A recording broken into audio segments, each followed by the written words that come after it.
I was never into seed beads for the longest time. The idea of playing around with and stringing teeny tiny beads into woven patterns that look amazing when they're finished, but take hours and hours to just make a single piece. And that single piece usually can't sell for hundreds of dollars, or in other words, for what it's worth for the time put in. So it has to be just something you enjoy because it's therapeutic or because it's just worth it to you.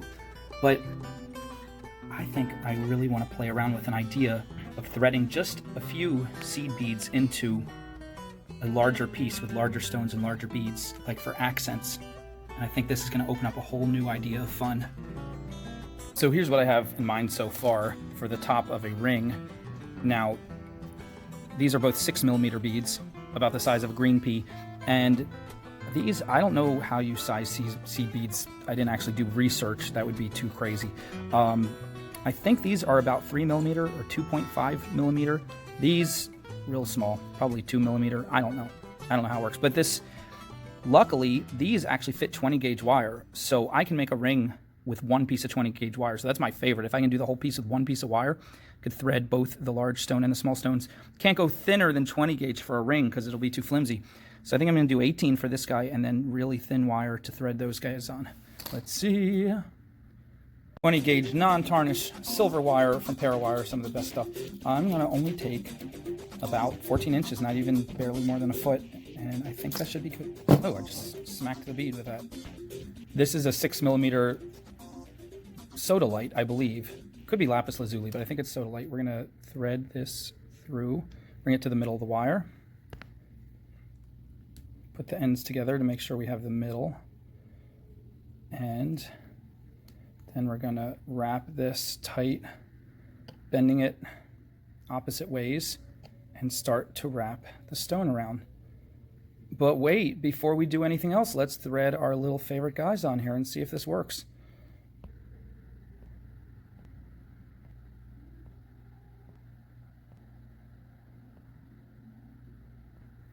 Okay, we're just gonna wrap this around.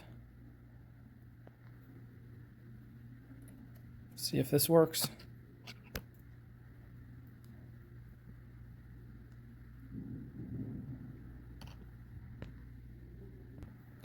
Now that I got it around one time, I'm going to give it a little pinch, bend it back so it's coming out kind of straight from there. And let's get the ring mandrel. We'll make this a 6 to start out. Flatten it against there, push really tight. All right, it's kind of, the stone is kind of on a diagonal, the big stone, and I kind of like that. I would normally flatten it. I'm going to try to flatten it a little bit, but I want to be careful. I don't want to hurt any of the little tiny baby beads. There we go, that wasn't too bad. Still on a diagonal, and I like it. It's like a planet tilted on its orbit. All right, so we're coming up the opposite side like this. Oh, this is looking better than I imagined. I thought it might be a little bit of a disaster. Hold your breath, still can be. Now we're going to wrap around here, and those guys are, yeah, they're pretty tight, not moving too much.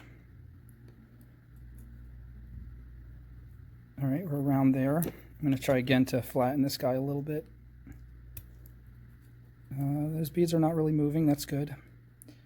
I'm just carefully stabbing with the closed tips of the pliers,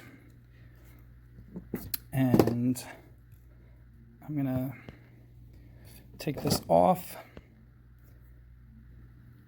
Careful, I'm going to pull it tight, hold it tight, and carefully put a bend in right there with my finger so I can shove these guys through the ring without hurting the ring at all. Gently. Now pull it the rest of the way. Okay, now I want it as tight as possible up against here. Just pull it in and pull it tight, pull it tight. I'm still holding it really tight everywhere else so nothing gets mushed out of the way where it's supposed to be. And coming, bending it over. There we go. Now I'm just going to do a big swirl and a little swirl. We'll do, make this outer one be the big swirl, maybe a little bit less, and this will be the little swirl. Again, maybe a little bit less. There we go. So we're just going to take this, give it a little hook, Carefully pinch it. Careful so we don't slip. Oh, almost slipped, a little bit of slip there. Now bend it sideways and roll it. Squeeze tight so you don't slip anymore. Roll it.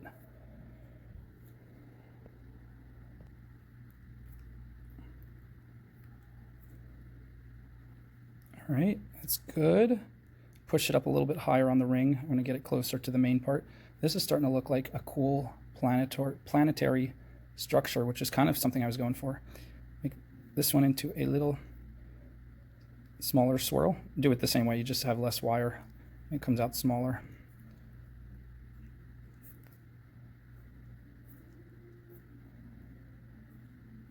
Little movements. You don't want to try to do a giant movement over and over. You could give your wrist too much of a weird workout, and you can actually inflame your wrist if you keep doing repetitive movements that feel awkward. All right, we're going to push this one even higher up, right there. We'll fold it out a little bit more. Okay, let's put it back on the mandrel. It's starting to look cute. It's been looking cute the whole time. You're a cute little ring, you. Let's get it back to the 6.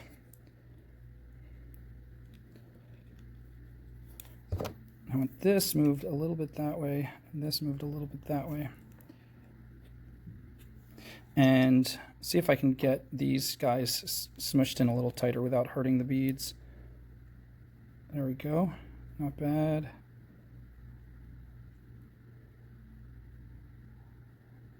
Gentle, careful. All right, much better. I love that. I'm really liking this. Cool, funky.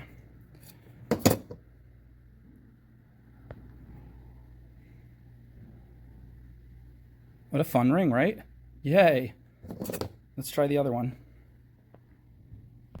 Nah, let's save the other one for another video.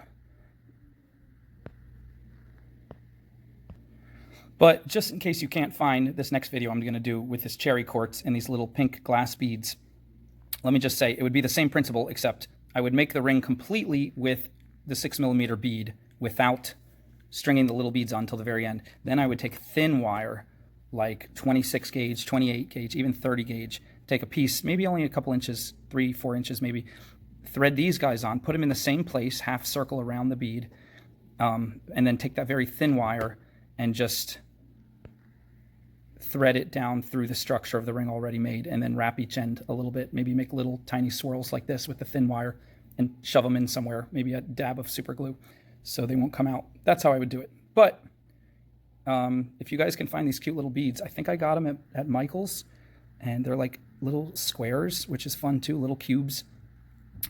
But anyway, let's have fun with this, guys. This is a whole new thing opened up. I'm going to do this on pendants and stuff too. This is so fun. Yes!